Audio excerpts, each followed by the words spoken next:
Ladies and gentlemen, good day and welcome to BCL Industries Limited Q3FY22 Earnings Conference call hosted by InCred Equities. As a reminder, all participant lines will be in the listen-only mode and there will be an opportunity for you to ask questions after the presentation concludes. Should you need assistance during the conference call, please signal an operator by pressing star then 0 on your touchtone phone.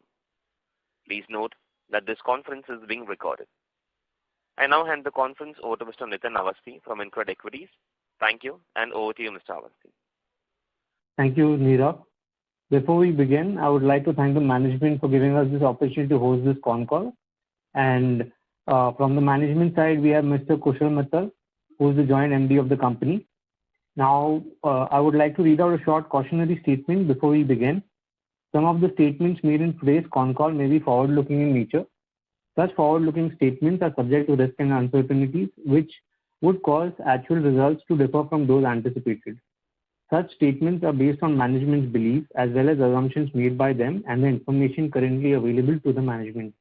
Audiences are cautioned not to place undue reliance on these forward-looking statements in making any investment decisions.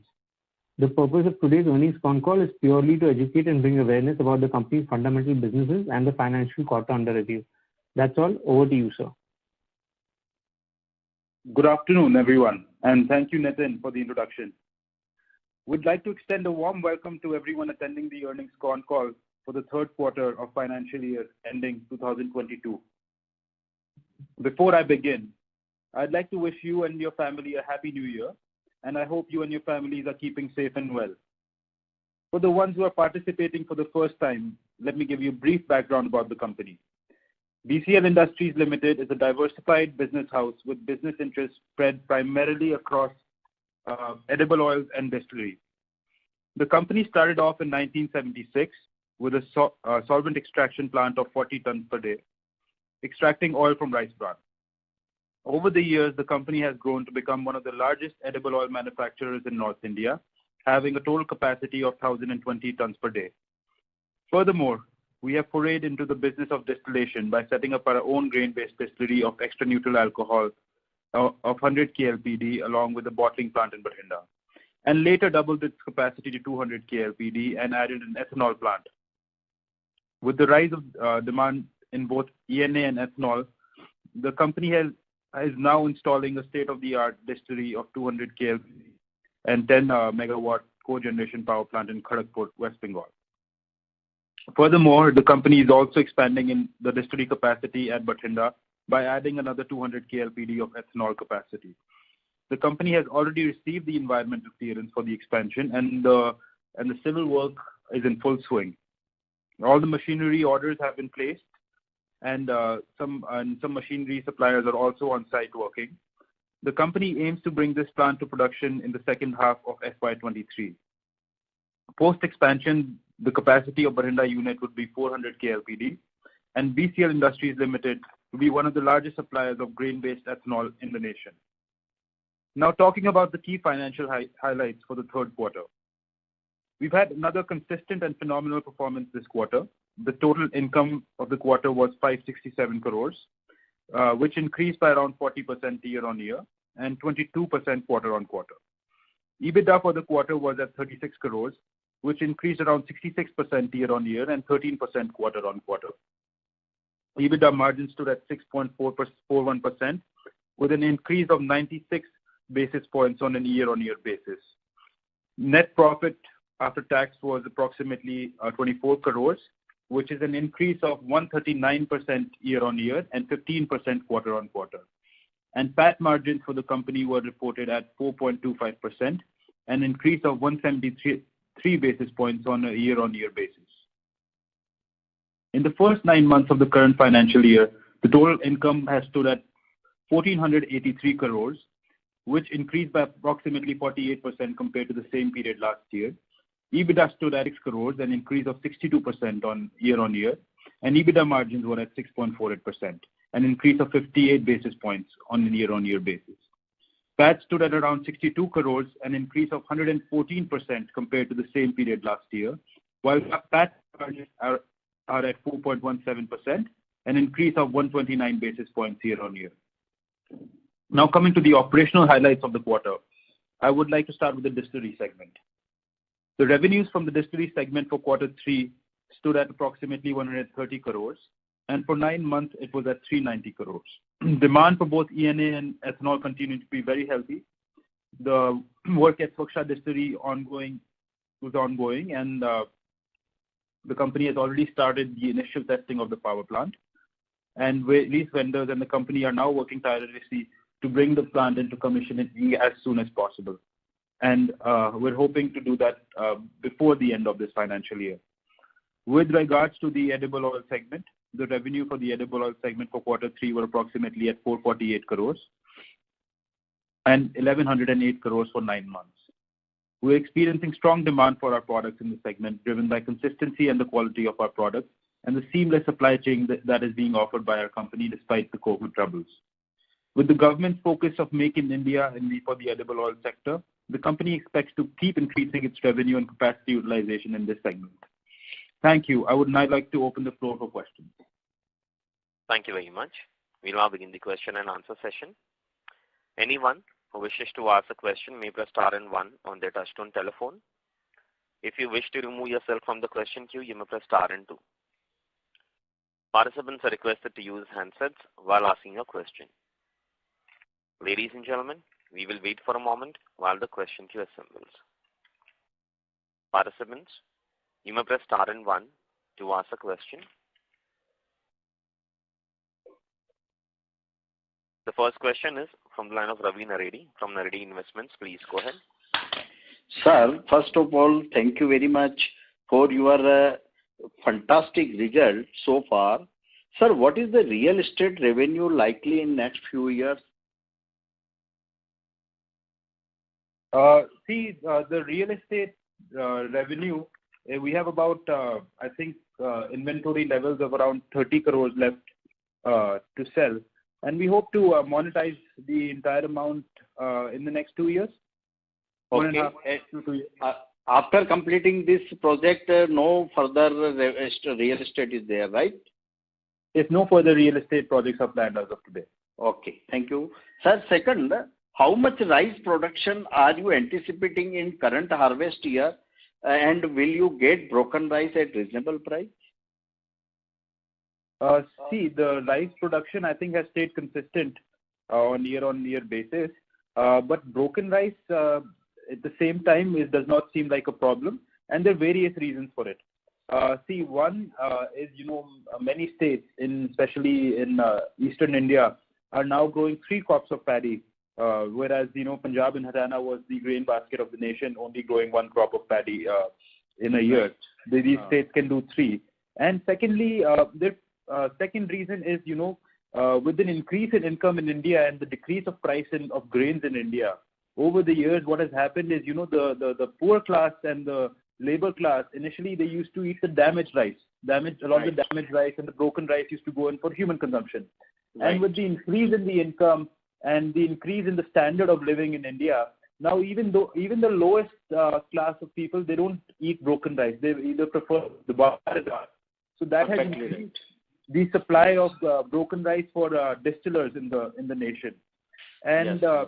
And another big reason is that we do not see any problem with the supply of broken rice is the policy that has been initiated by the government, where we can now buy rice from FCI at a subsidized rate, right. And that is converted into ethanol. And this year we've seen that all grain-based distillers have increased the amount allotted to the FCI policy, and that's why we haven't experienced any supply side pressure from the NACU suppliers. Thank you, sir, for detailed explanation. My third question was, whatever target for 2024 set by Government of India for ethanol, so from where we will get the capacity more, from grain base or sugar base? Actually, if you read the Niti Aayog report and what the government wants, they don't want the supply increasing from the sugar much further.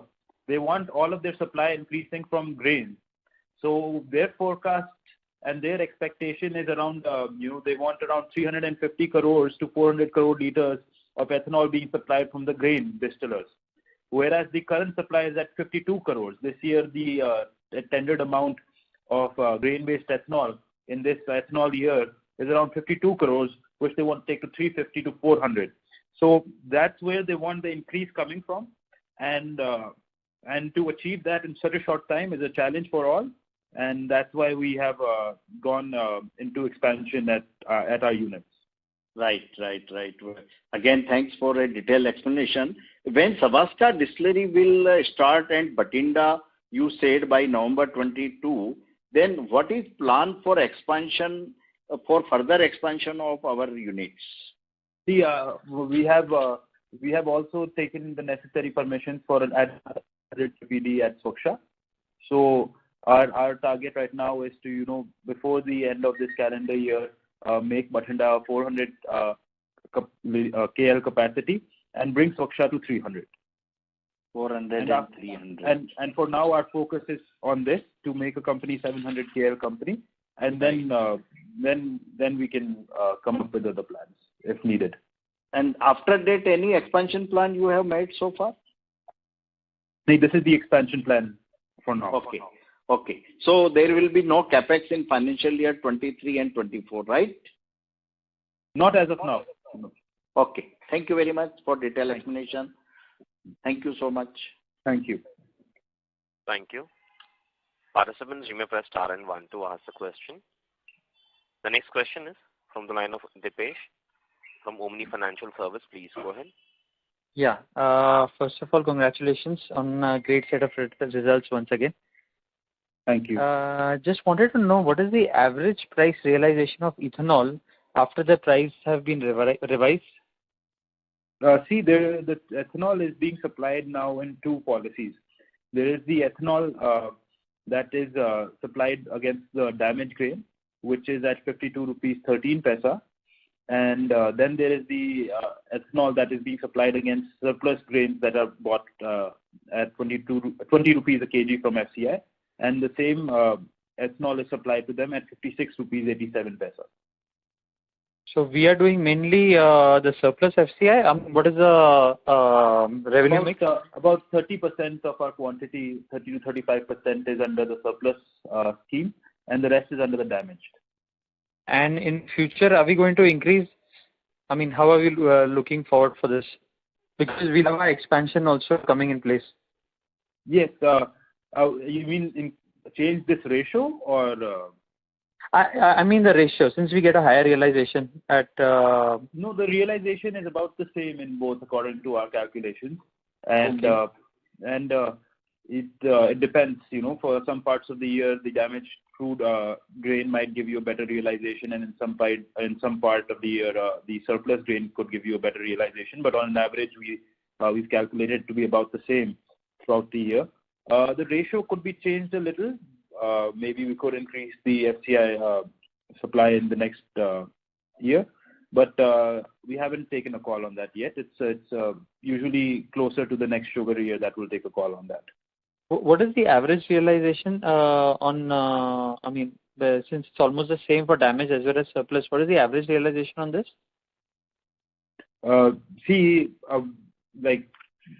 The average realization on an average, we expect per liter we'll get 10 rupees. Okay, per that liter. Is after including BDGS and all the other byproducts. That is the MOTA calculation that we follow. Okay. So that is apart from the other waste, which whatever we are selling the other waste, that is included in this? That is included in this. So per liter about approximately 10 I wouldn't call it waste. I would call them byproducts. Byproducts. Yes. Out of 500 crores of revenue that a 200 KLPD plant gives us, 100 crores is in DDGS. So I think it would not be right calling it waste, as I think it could be termed as a co-product, if not even a byproduct. Yes. Okay. And just one question about the Soksha distillery. When is it getting commissioned? Because we've been waiting since December 2020. Yes. See, there were some delays, of course, due to COVID in the commissioning of the plant, and then with the prices increasing, commodity prices increasing globally, there were a lot of plant suppliers who were in trouble. But due to our long-term relationship, we kept it going, and they've agreed to supply on the previous terms. So there was some delay due to COVID and everything, but we're expecting to have it commissioned either Feb or in March. Feb, March, but that will be full capacity? Yes. So once the commissioning begins, the plant will go into commissioning at full capacity. Full capacity, okay. And one more question is that once we get the 700 KLPD expansion done by FY24, so by FY25, I'm talking about long term as I'm a long term investor. By FY25, can we reasonably assume that the profits which we are showing today from the distillery division will triple? You mean the revenues? The revenues as well as the profits. If all the other things remain the same, the government policies, the government, everything. Yes. So with the 700 KLPD expansion coming into place, we expect revenues around the tune of 1750 crores from the distillery sector, and the margins too, we expect them to continue. It is reasonable to expect that the profits and the margins will grow according to the capacity. So basically, for right now, we are working at 200 KLPD. By FY24, if we are having 700 KLPD, so it's reasonable to assume that profits will triple. Sales as well as profits will triple. Yes. Thank you so much. Thank you. And all the very best. I'll come in the line if I have any other questions. Thank you. Thank you. Participants, you may press star and 1 to ask a question. The next question is from the line of Abhishek Maheshwari from Skyridge Wealth Management. Please go ahead. Yeah. Hi, sir. Thank you for the opportunity and congratulations on the good. Abhishek, sorry to interrupt you. May I request you to speak a little louder and closer towards the phone, please? Yeah, 1 second. Am I audible now? Yes. Yes. Yeah. Thank you for the opportunity and congratulations on good numbers. So, sir, I have a couple of questions. Could you talk a little about any input cost pressures that you might be facing in edible oil and distillery division? Pressure in edible oil division? Is that the question? Both. I think majorly it would be edible oil, but I think if you could talk about distillery also, if there are any input cost pressures there. Hey, not to sound too positive, and I think we're in a cycle where both the sectors that we are in are going through a phenomenal period, and we expect this period to continue because both the industries are import substitute industries. And for the edible oil sector, we had been very bullish on in this industry for the past few years when everyone was ignoring the industry or was very negative on it. And we kept saying, there will be a time when the government will have to go back to being indigenous in this industry because their financial model is not good for the economy. And that is exactly what we're seeing happening right now. With the mustard crop this year going up about 30%, 25 to 30%, that's what the estimates are. And the weather has been very favorable this year. A lot of barren land has come into mustard cultivation. A lot of people have shifted from wheat to mustard where we are. And the crop that is incoming will serve us for the entire year. So that will help us increase our capacity utilization and our revenue in the edible oil sector. So I think even with the government decreasing the import duty, the global skyrocketed. I mean, the markets are at an all-time high when edible oils are concerned. And so, it is time for indigenous oils to come into place, and that's what is happening. There's a shift happening, which will take a few years, but the sector is going through a very exciting period. And for the ethanol and the ENA sector, I need not say too much. Everyone here is very, very well educated on the sector. The government, for the 20% blending target, their demands are high. And even the ENA sector is very strong because none of the new plants that are coming across the nation have ENA licenses. The ease that has been done in the regulation for setting up a plant has only been done if you only want to manufacture ethanol. And us at BCL, we have the flexibility to manufacture both ENA and ethanol. And ENA market is extremely strong, and we expect that to also continue. Good to know, sir. And sir, this mustard crop and all that you depend on, so are you able to efficiently pass on the cost to the end customer, thereby retaining your margin? Yes, that is done quite effectively in the industry. And if you look at our margins, actually, our edible oil margins are, better than the industry standard. If I compare our numbers to, the bigger players, and our EBITDA margins we're working at better numbers. So we can pass on that to the consumer, and we're doing very well in this sector. Right. Good to know, sir. So my last question is regarding your energy requirements. So do you have your own captive power plants, or do you depend on, external sources for your power supply? No, we have our own captive power plants in our distillery units. So currently we have about 10 megawatts at Bathinda and 10 at Kharagpur, and Bathinda is going to 20 after expansion. And the exciting part is that the new boiler that we're installing in Bathinda is going to be running on paddy straw. So to help decrease the pollution, and in the northern states, the new technology has come where a couple of boilers have been installed that run on paddy straw. It's a relatively new technology with a high capex cost, but the Punjab government has also launched a policy where industries that set up a rice straw based boiler will get the state part of the GST back. And we have registered for the same policy, and we're installing that same boiler. So we're expecting very good things from the new power plant. Okay. And so this coal dependency, are you seeing exceptional, very? Can you please be a little louder? Yeah. So I wanted to talk about coal prices. So we are seeing that globally coal prices have really shot up. So is that somewhere impacting you also, or you're well secure? That is impacting us. Fuel costs in general are high, and that definitely plays a huge role in the margins. As you know, the steam and power cost involved in the process. But I think due to our good network, we're still able to source husk at a relatively good rate. But yes, there is a pressure on that part. Okay, but you do source from India and foreign ports, right? Or no, we are primarily we run our power plants on biomass, not as much on coal. So our supplies are local. Okay, thank you, sir. Good to know, and I'll get back to this. Thank you.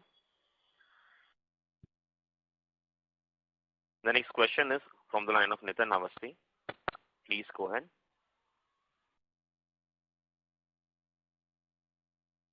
Nitin, may I request you to unmute your line from your side and go with the question, please? Hello, am I audible? Yes, you are. Okay, thank you. So the volumes on the ENA and the ethanol front combined together, the distillation volumes, if I may call them, seem to have shot up. So have they actually, what utilizations are you running at? Because at these levels, it seems like you're either running at full utilization or higher than that. See, the plant can run up to 110 if pushed, and for the last quarter, due to the increase in demand, and our plant had already gone into maintenance beforehand, we were able to work at full capacity utilization and slightly higher. Okay, noted. So that explains the reasons for the higher volumes. So your new plant in Bengal, what will be the prices of ENA that you'll be able to garner there versus the prices in Punjab? See, Punjab and so currently ENA prices are very strong across the nation. Punjab, I think this month our average will be around 54 rupees, and in Bengal we expect this to be around 57 to 58. 58? 57 to 58, yes, with the current prices. But right now there is a huge shortage of ENA in the market because Brazil supplies have gone down, and with the rise in COVID cases, a lot of the African nations and the Middle Eastern nations have been importing spirit for the manufacturing of sanitizer. So that there's a shortage of ENA in the market currently, so the prices are very good. With at 57, 58, and with the fungibility and capacity that you have in West Bengal, Swaksha could do 18 to 20% EBITDAs. Yes, we're expecting better EBITDA margin at the Swaksha unit. Okay, noted, sir. So what is the price trend of DDGS right now? See, DDGS, I think it depends on what protein you are selling at. So our protein percentage, we're getting around, I would say 26 rupees on an average. 26 rupees on an average. Okay. Noted, sir. And also, sir, there's a talk going on about maize getting a different pricing within the whole basket of, grain distillation. Can you shed some light on that? They're talking about 55 rupees rate for maize. Yes. So in order to promote maize as a viable crop, as a viable substitute for paddy in the northern regions, there has to be a good industrial use of maize. See, the Indian farmer, what they struggle with is the damaged maize that they're left over with. See, the good quality maize is being procured by the feed manufacturers like Cargill and other companies. And if there is a little bit moisture left in the maize and the aflatoxin increases, they completely reject the entire lot. And then the farmer struggles. And so damaged maize can only be procured by the distilleries. And distilleries currently, it's unviable for us to make ethanol from maize and sell it at the current price because maize has relatively lower starch when compared to rice, and the current market prices are around the same or higher when compared to broken rice. So the industry and the government are both interested in increasing the area under maize, the area cultivated under maize. And for that, there is a proposal that there will be a new price that's set from maize-based ethanol. I don't know the inside news of anything, but I think we should have a policy of such coming in the future that is beneficial for the environment also, not only the industry. Noted, sir. So last question from my side. The tax rate volatility that we see in the company, why does that seem to happen? And also, will Swaksha get some concession in tax rate going ahead when you start the new distillery? No, there won't be any concession at Swaksha tax rate. And I think BCL, the last quarter or two, has it stabilized, and I think it will continue, the tax rate. The same, 25%. Okay, sir. Noted. Thank you. The next question is from the line of Karan Agarwal from Tusk Investments. Please go ahead. Hello, am I audible? Yes. Yes, sir. So I was trying to understand that if I'm correct, by FY24, you will be able to make close to 23 crore liters of ethanol, right? I'm sorry, your voice is a little... Your voice is breaking. Hello, is this fine now? Yes, hello? better. Yeah, so what I was saying is that if I'm correct, you will be able to make 23 crores liters of ethanol by FY24, right? 23 crores of both ethanol and ENA combined. And assuming an average realization of 54 per liter, you will be able to make close to 1200 to 1250 crores revenue from ethanol and ENA combined. Okay. 1200. Yeah. Yeah, assuming so assuming 54. And in the call, if I'm not wrong, you had mentioned that the revenue from the distillery division will be close to 700 odd crores, right? So these 1700. So that is including the byproducts also. Yeah. So I was coming to that. So this 500 crore delta will be via byproducts, right? You'll be selling DDGS and CO2, if I'm correct. Yes. Yes. And the second question, sir, would be that of this 23 crore liters, what will be the mix between ethanol and ENA? Because as per my understanding, to be eligible for the interest rate subsidy, you need to utilize 75% of the plant to produce ethanol, right? No, so that is plant-wise. That is not company-wise policy.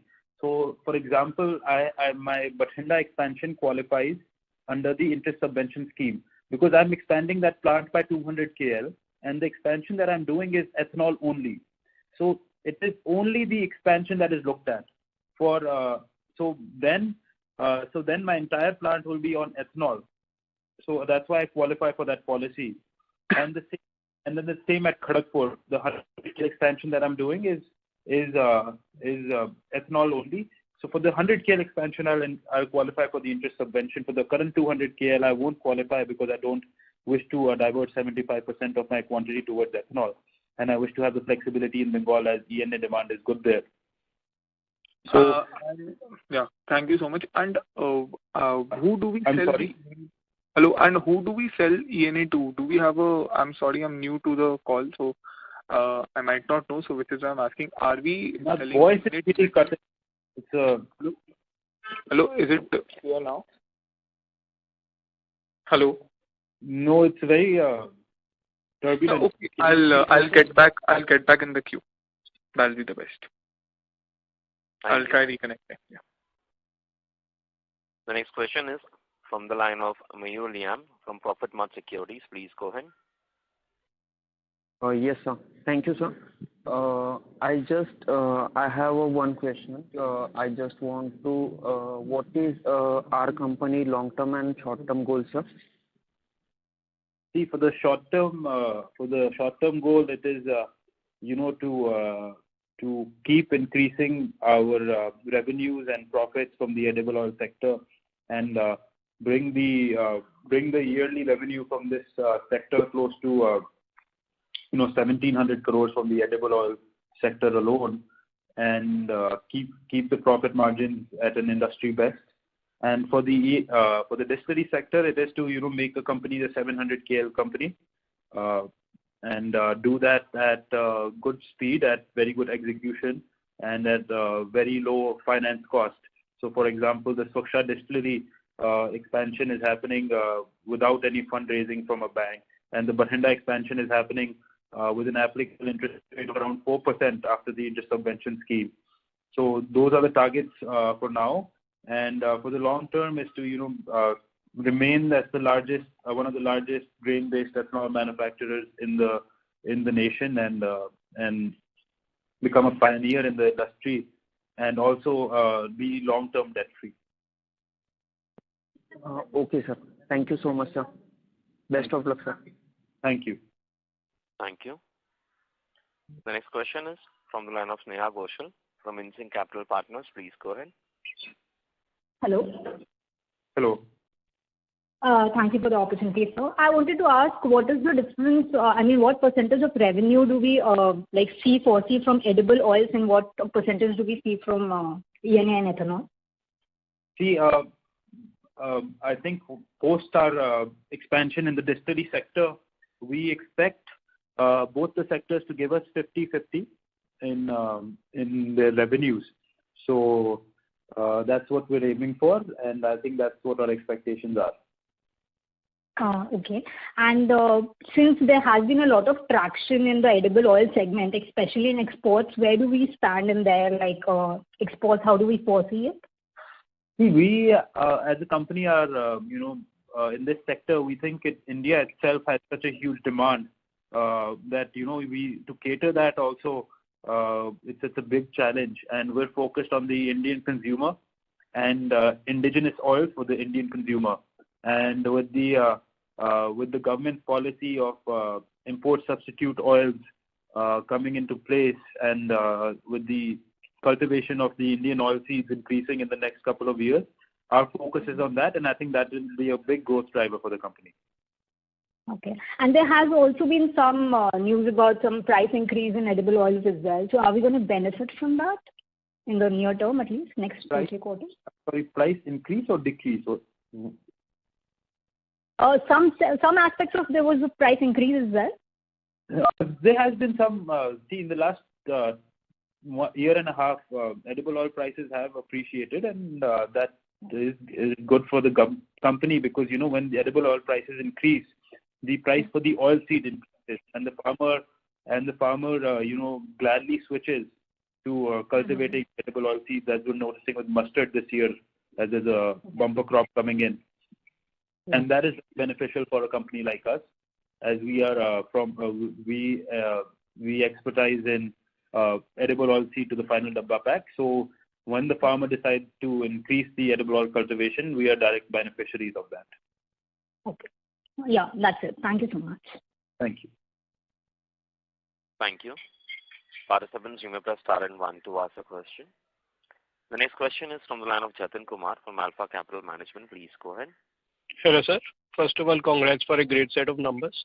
Sir, my one question, sir, is in terms of long-term risk on this ethanol government policy, because there is some kind of worry also that India is a poor country, people don't have food to eat, and government is allowing food to be used to convert to ethanol. So any worry on that, or that government is they may change this policy and all, sir? Mr. Jatin, that there's for the educated in this sector, there is not much worry on that, because just today, just this morning, I was reading the Hindu Business Line, and there was an article on that said that we know this, but we know this, and we've been talking about this for a while. But just for everyone's knowledge, it was an article on Hindu Business Line that everyone can read, which said that the government intends to keep this policy of surplus rice ongoing, where we're buying rice rate from FCI and converting it to all. Because the stock limit, the stock that India needs, even if there's a famine in the country, is at 7 lakh metric tons of grain. The current stock that FCI is sitting on is 53 lakh metric tons. So there's a huge difference between what is needed and what they have, and that is being bought at a very expensive rate.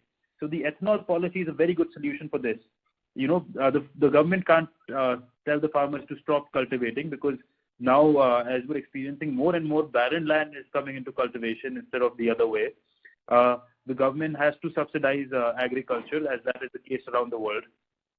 And Indian grains are not exported because of the high pesticide used in the country.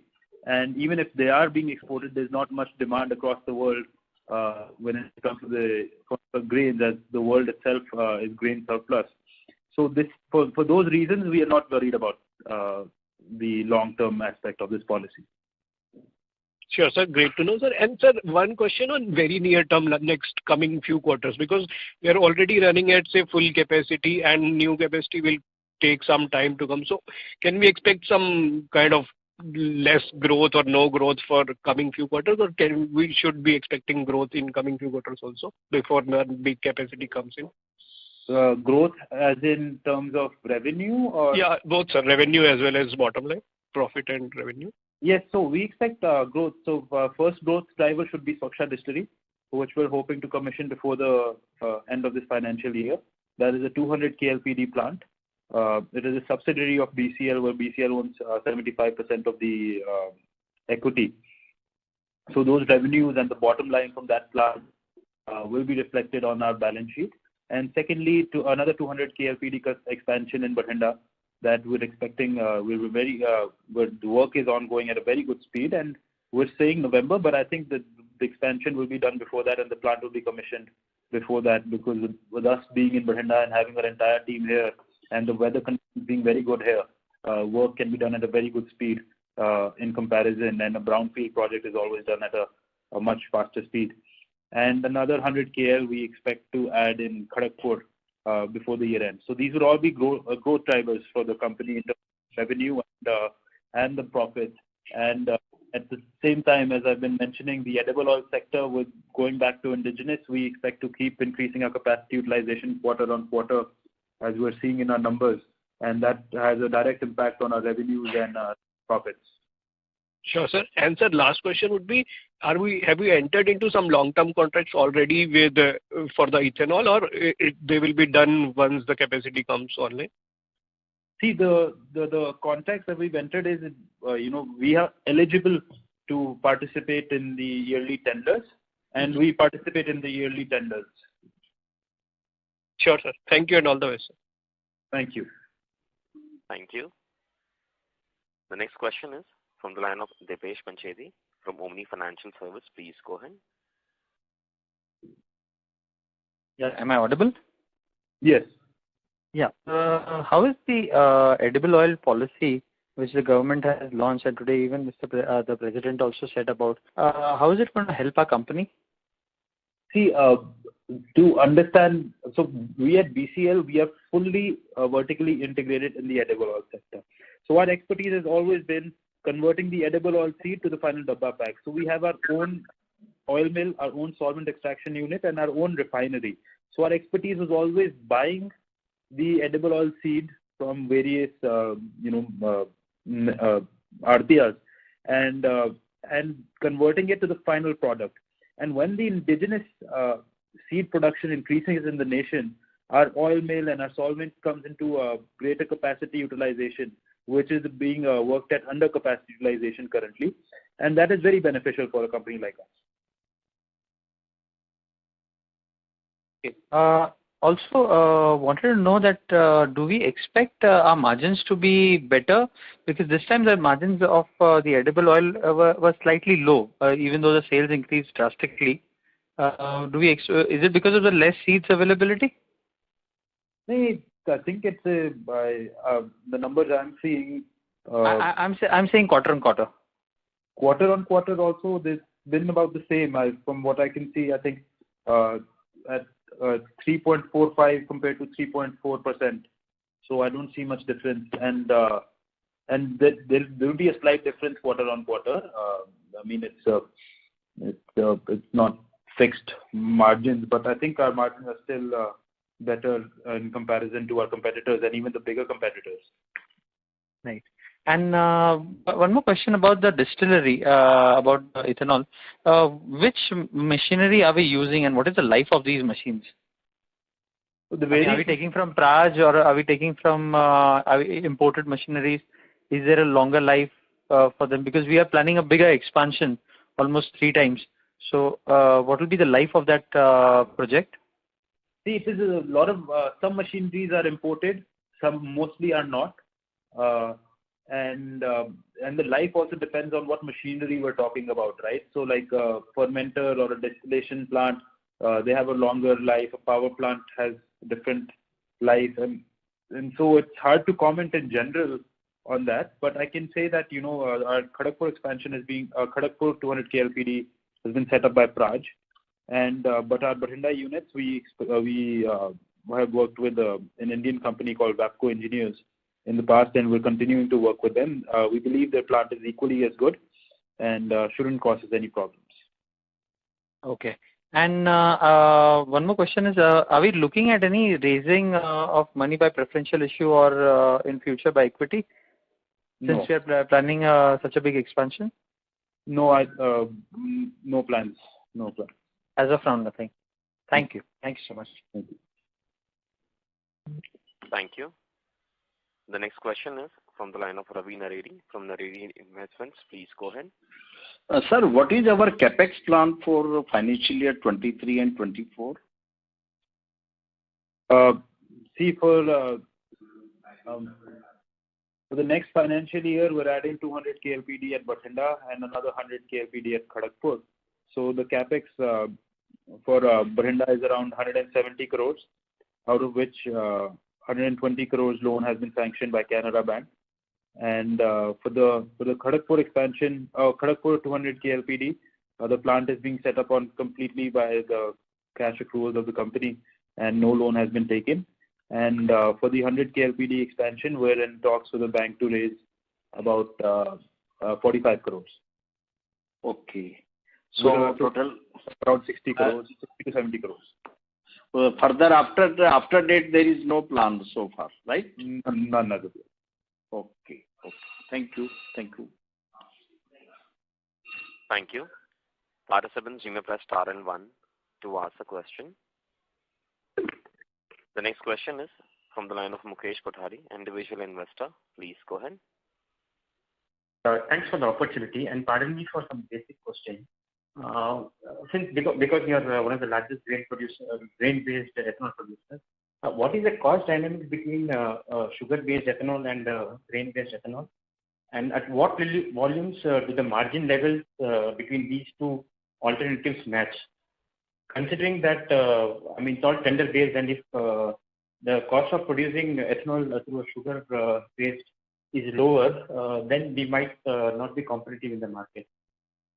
No, actually, Mr. Mukesh, firstly, the sugar-based ethanol, depending on the source, whether that is sugarcane or B-heavy molasses, C-heavy molasses, differs. And only, I believe, B-heavy molasses is the only ethanol from the sugar industry that is cheaper than grain-based ethanol. And I can't speak for the margins of the sugar industry because I'm not part of it, so I think it would not be right for me to say on it as I'm not educated on it. But see, the sugar industry is already subsidized by the government. It's a highly subsidized industry.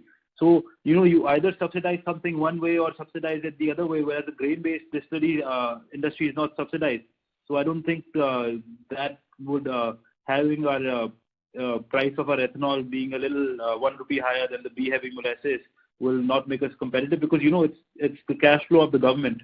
And we have to subsidize that industry heavily. So I don't see that as being a trouble. Okay. No, considering the fact that even, there's minimum price for the cane. So I'm saying if the costs are very, very different between the sugar-based and grain-based, then we might render uncompetitive, right? No, sugar that is not the case. Most sugar-based ethanol, depending on its source, is higher than grain.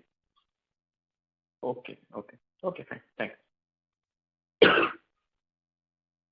Thank you. Participants, you may press star and 1 to ask a question.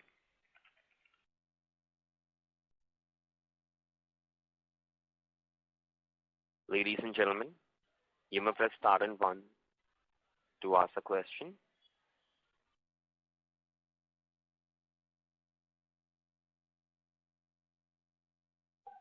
A reminder to all the participants, you may press star and 1 to ask a question.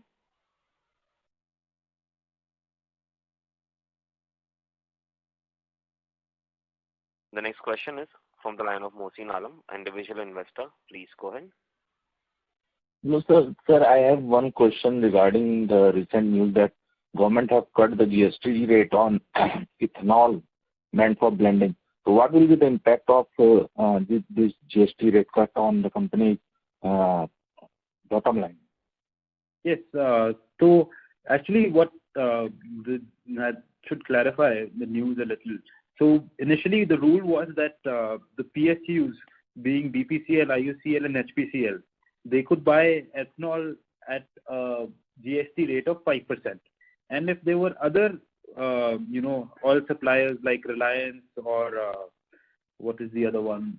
Private players, the applicable rate was at 18%. And so that has been changed to 5% now for the private players. So initially, the private players were not buying ethanol because it wasn't viable for them to buy. But now they started buying ethanol, so that in general has increased the demand of ethanol for us. But that has been the impact of that. Okay, thank you, sir. Thank you. Well done. Thank you. Thank you. The next question is from the line of Vinod Tappal, individual investor. Please go ahead. Sir, do you have any plans for expansion in edible oil business? Because we have been talking a lot about the ENA and the ethanol space. Any plans on the edible oil if you want to maintain 50% share? For the edible oil sector, firstly, our target is to, increase the capacity utilization of our current unit to 100%. And after that, we're going to see the industry trend, and I'm very bullish on it. And if we are to expand, it would be via the acquisition base. So current utilization is 90%. Is it so? See, the utilization currently, I would say it is increasing, and the refinery is working at 100%. The solvent is working at a very good capacity utilization. So I would say it's around 80%. Okay. Great. Thank you. Thank you. Thank you. Ladies and gentlemen, you may press star and 1 to ask a question.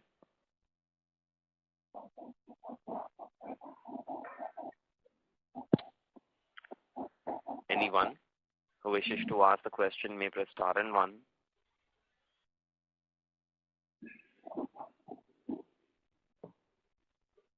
A reminder to all the participants, you may press star and 1 to ask a question. I think if there are no further questions, we can end the call. Sure, sir. As there are no further questions, I'll now hand the conference to Mr. Nitin Awasthi for closing comments. Firstly, I'd like to thank the management again for giving us this opportunity, and also this time the participants for a healthy conversation that we had during the con call. And thank you all, and that's all. Thank you very much. On behalf of InCred Equities, that concludes this conference. Thank you for joining us. You may now disconnect.